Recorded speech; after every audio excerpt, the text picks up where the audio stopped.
Living in regret is so much worse than failing sometimes or failing as you're climbing. You need to remember if you're going to do something that you've never done before, you're probably going to fail a few times.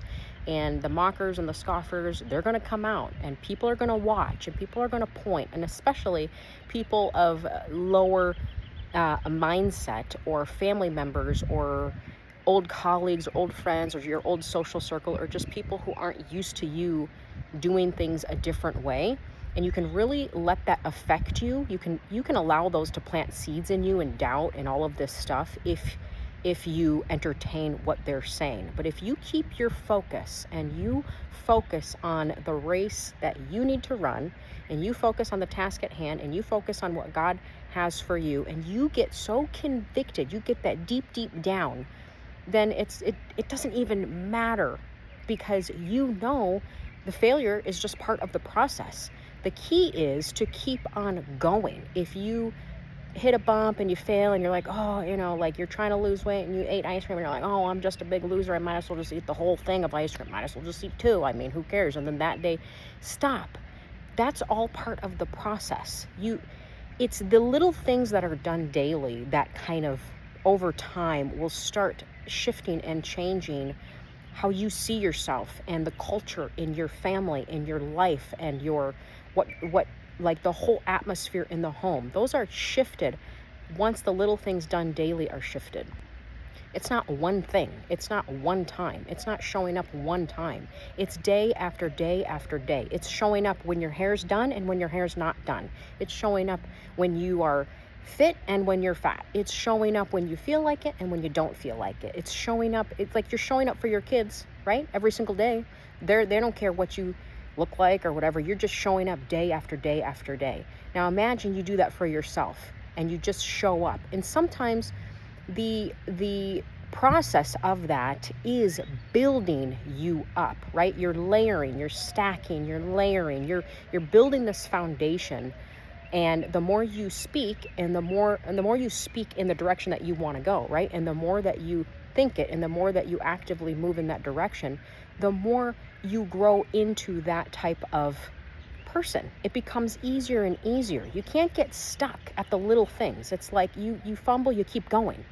If you fumble and you stop and you're like, oh no, I screwed up and everyone's going to laugh at me and everyone's going to say something, just keep going and keep doing. That's the best way that you can show the mockers and the scoffers and the haters is by keep going. Somebody who never gives up, somebody who doesn't slow down, somebody who doesn't stop. And when they slow down and they pause or they do take steps back, you know that or when you do that, you're doing it so you can speed up even more. Because life is about living.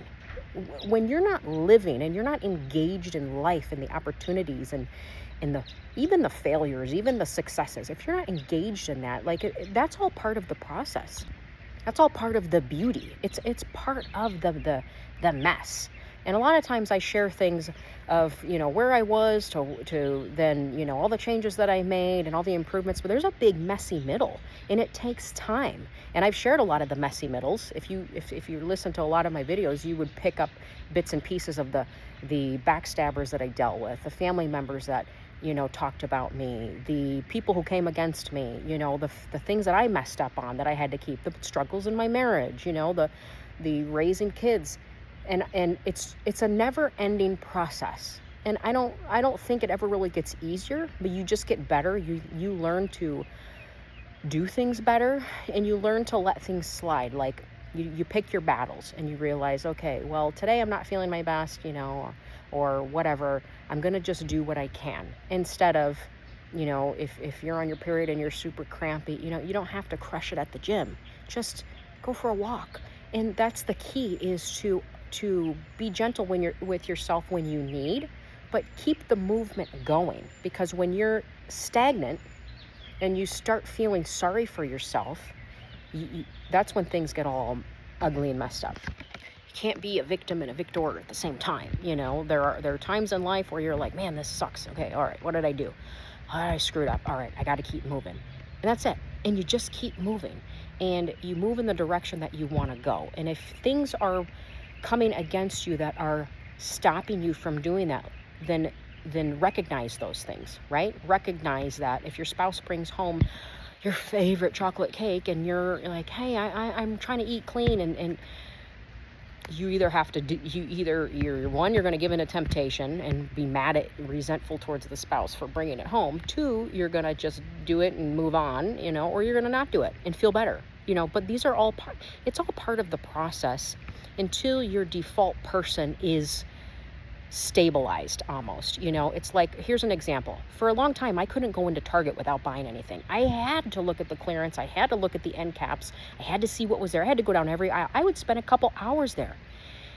And then it got to the point where I could go and only buy one thing. And then it got to the point where I could go and buy nothing. And then it got to the point where I didn't even want to go. And then it got to the point where I didn't go. And I never go. And I haven't walked into a Target store in probably over a year, if not longer. But the temptation went away that before I thought, there's no way I could stop doing this. 50% off the day after Christmas. How could I contain myself? I must be the first person in line at the door. That's how I was. I had to be the first person in line at the 50% off sale after Christmas. I had to fill up 2 carts and get all kinds of wrapping paper. And it was like I had to win. That was just me. Maybe you weren't that extreme, but I was very extreme. But as I grew and developed and my standards were raised above that, then I slowly started changing. And that's really when you start being like, okay, I'm not the same person I was. There has been progress. You only look back when you want to measure the progress. Don't look back and live in regret. It's better to take the chances, make the moves, and stumble as you go than it is to not do anything and look back and say, man, I could have started a year ago and I didn't. I could have started 2 years ago, 6 months ago. I thought I was old then. Now I'm older now. It's never too late to start. You can retrain your body. You can retrain your mind. In fact, doing the same thing over and over for 21 days will create new neural pathways in your brain scientifically. So you start becoming that new person because you're literally creating something that wasn't there. But before, it's odd and it's uncomfortable because you're like, well, I'm not this person. I never did it this way. You wake up on the same side of the bed. You sleep. It's like you're so used to doing things the same way that in the beginning of changing, it takes effort. It takes so much effort because you have to consciously think about it. Your subconscious is still controlling everything. And until your new subconscious, that state is where you want it to be, you have to consciously try. I need to consciously show up every day until you realize, oh, I'm showing up every day and I didn't even realize it. That's the difference there's always that process. So don't judge somebody because they're in the beginning stages of their process if they are showing up and they're trying. Now, if they're showing up and they're like, doing the same thing over and over and over and over, you don't have to enable them. You don't have to comment, oh, I love your cluttered home. If you don't, you don't have to comment and support what doesn't resonate with you. But if you know, hey, this person is working on becoming better and they are working on being a higher version of their self and they're somewhere in the process of it, be gentle with them. Be gentle with them because they're looking for somebody to inspire them to walk with them on that difficult path. It's a difficult path. Going from what you were, beat up and tired and overweight and exhausted and full of inflammation and your hormones are out of whack and your house is out of whack and your kids and your marriage and you got stuff everywhere and you don't know what to do and you're so tired you can't think straight. And then you're like, okay, I'm going to make these changes. There's a process in between those changes. It doesn't just happen. And it's a messy middle. Somebody's painting a picture from the beginning to the end. The middle's messy. There's paint everywhere. There's paint all over them. It looks half done. What's happening until it's a masterpiece. So you can't judge by the middle of it. But what you can do is keep people accountable to keep moving on in that direction. You're pushing them to do a little bit better, a little bit more, to coach them along, but keeping them accountable that it's their responsibility to keep on moving. That's different than enabling somebody. If you're enabling them and you're like, oh my gosh, I love everything that you do, and you really don't, and you're like, you don't have the life that I want, or it doesn't have to be the life, because nobody's life is perfect, but if they're showcasing or doing something and you're like, yeah, that doesn't really resonate with me. Like for me, a lot of brown on top of brown, 50 shades of brown houses, that doesn't really resonate with me. I look at it and I'm like, oh, I'm depressed looking at this artwork that's just barren or dead. This artwork looks dead. and then everything's brown, and it's all shades of brown, and the curtains are brown, and the rug's brown, and the table's brown, and it's tan and brown. I'm depressed. I should just unfollow, right? Because it's depressing me. So you have to be willing to say, hey, this isn't good for my mental health. You're bringing me into something that I'm not really enjoying looking at. I want to be motivated and inspired and lifted up, and I want to be sharpened, and I want to cultivate a life that's, that's worth just crushing. It doesn't have to be aggressive all the time, but life is about growth and developing. It's you pivot, you grow, you develop. You want to look back and say, man, in every season of life, the good and the bad, the highs and the lows, I maximized every season. And that's something that I always do. Every space, every home we've lived in, I'll maximize it. Not maximize it with stuff, but I'll maximize the season of life that we're in that home, if you get what I'm saying. So you look back and you say, there's not really anything I would have done different because we did it all in that season. So you have to be tapped into the season in life that you're in. You have to know what season you're in. If you're in a season of decluttering or pulling back, or if you're in a season of growth, there's two different things that you have to know what you're in. And when you figure out what season you're in, then you are your first customer, right? You're the first person rooting for yourself. You're like, okay, in this season, I'm building my business. That means I'm gonna, maybe you're gonna shop through your own links. If you're a content creator, you're building your business. So you're pouring that back into yourself. Maybe you're like, hey, I'm in a season where I just need to start over, right? So then what you're doing is you're letting go, selling, purging, cutting back. You're doing all those things because you're preparing for the next season in life that you're going to start over. Maybe you're switching businesses, or you're scaling, just whatever it is that you're doing. You have to be the first person who believes in it enough to take action in that, right? I believe in my business, so I take action daily into my business, right? I don't wait for somebody to take action into it. I do it myself. And that way you're not waiting and hoping that somebody likes and comments. You're not waiting and hoping that somebody buys something. You're not waiting and hoping that some outside source is going to then change, you or your business. You are doing it yourself. And then in that, you're demonstrating with your life, and God can take everything that you've done, all the misses, all the mistakes, all of it, and he can take it and say, I want to use this for my glory. This is for his glory, by the way. It's not to boost your ego. It's not so you're so amazing and all this, oh, I'm so great, look at me. Nothing like that. This is for the harvest of souls. This is for people who are lost. They have no idea where they're going when they die, right? It's for the bigger picture. This is to become that walking vessel, that blessings can flow to you and through you, right? You're not hoarding them for yourself. You're allowing things to flow to you and through you. So then you're bringing in the hurt. You're bringing in the discouraged, the people who are lost. They have no hope. They're struggling in life. They're hurt. They're confused. The world's a messy place. It's terrible. And everybody's so discouraged. And then boom, God's using you and your mission and your message, even though it's not perfect. You don't have to wait to show up perfect. So many people wait till they have the perfect podcast studio, right? They have the perfect situation. They have to wait till they get the microphone. They got to wait till their hair's done and their Botox is done. They are not willing to show up unless they can show up. That's ego.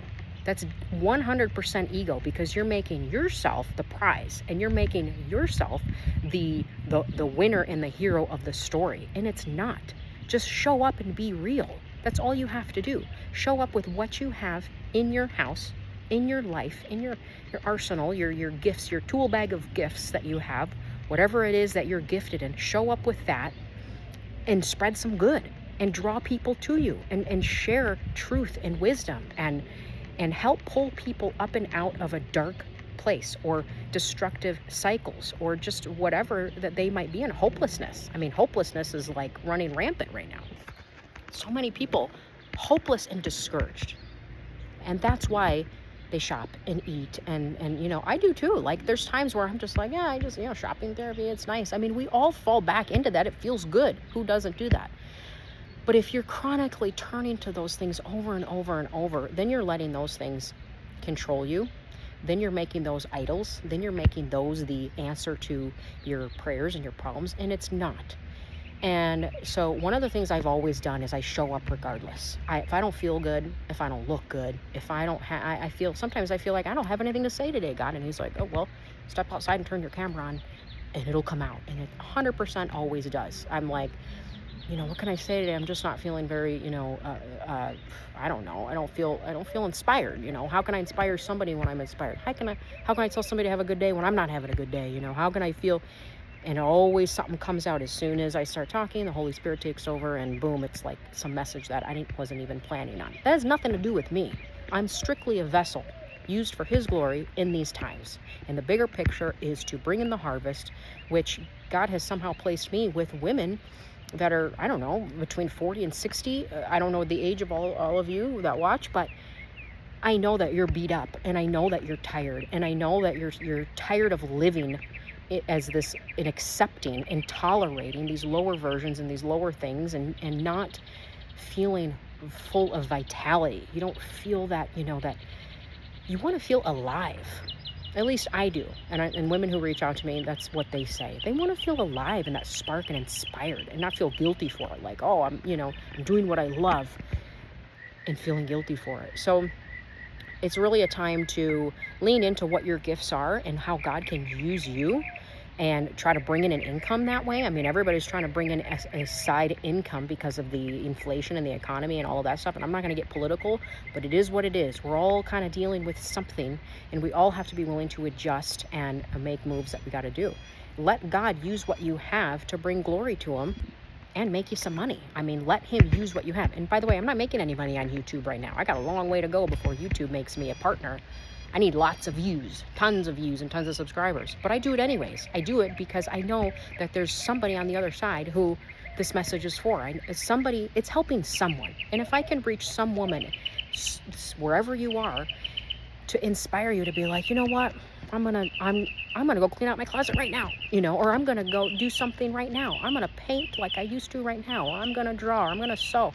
I'm gonna pick up that pencil, and whatever it is, that's starting to get involved in what your gifting is. And that's where you're going to find that strength. And when you find that strength, you build confidence. You can feel confident in yourself without having a big old ego. There's a total difference. You can feel confident. I feel confident when I'm in good shape. It doesn't mean I'm like, oh, I'm this great, amazing thing. No, because there's a lot of work involved. People should be confident. You painted a beautiful picture, or should be confident. You built something. Confident in your gifts, because God's the one who gave you those gifts. So you're using things for a bigger purpose. Don't use them to tear people down, but call people out. I mean, if you call somebody, you have to be willing to not enable people into going down a destructive path. If you know, hey, this person's heading down a destructive path, or they're doing what they, they're trying to change their life, but everything they do, they're hitting the thrift store every day. Maybe call them out. Hey, if you're trying to change, maybe avoid that for the time being until you can get things under control. Most people don't want to be called out, but it's just part of the deal. I mean, people call me out all the time, and sometimes I think about it. Sometimes I push it back and say no, but they call me out, and I gotta marinate on it and ask God, hey, is this an area that I need to work on, or is somebody exposing something in me, or are they just being a big old jerk? Because sometimes they're just being a jerk, and it makes them feel good when they tear somebody down. So you got to decipher the difference. But if you stay close to the Lord and you let Him refine you and work on you, then everything else is going to come in order. It's going to flow. Let Him remove the barrenness. Let Him remove the things that aren't producing. Let Him remove the soul ties from the past, and those deep roots that are not producing fruit, that are connected to somebody from 10 years ago. Remove that. They don't need to come in your future. You don't need to tolerate a dysfunctional relationship from 20 years ago. Let it go and move on. Quit bringing it up into your future, into your daily routine and your life. Start fresh. Fresh mind, fresh body, fresh space. I mean, whatever you got to do for a new fruit and wineskin, for new fruit to flow, a new wine to flow out of new wineskin, then do that. Make the changes. And it's a process. That's all I'm going to say. It's a process, but you can do it.